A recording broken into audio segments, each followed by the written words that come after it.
உள்ள நீயும் விரும்ப மாட்டாய் யா அல்லாஹ், அதை எனக்கு இரக்கம் காட்டு, இந்த சோதனையை நீக்கென்று அல்லாஹ்வை அழைப்பார்கள் அறிஞர்கள் இந்த ஹதீஸை கொண்டு.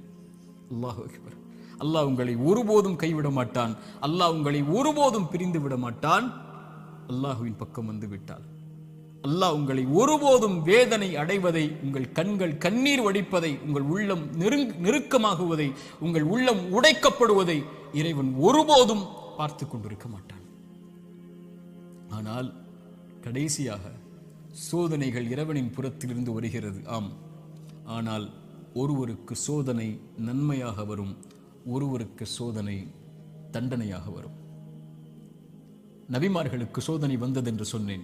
எல்லா நபிமார்களுக்கும் சோதனை வந்தது. அந்த சோதனைகள் அவர்களை தூய்மைப்படுத்துவதற்காக, அவர்களை சுத்தப்படுத்துவதற்காக, அவர்களுடைய அந்தஸ்தை அல்லாஹ்விடத்திலே உயர்த்துவதற்காக, ஈமானில் அவர்களை உறுதிப்படுத்துவதற்காக, எல்லாவற்றையும் கொண்டும், உலகத்தை கொண்டும், மார்க்கத்தை கொண்டும்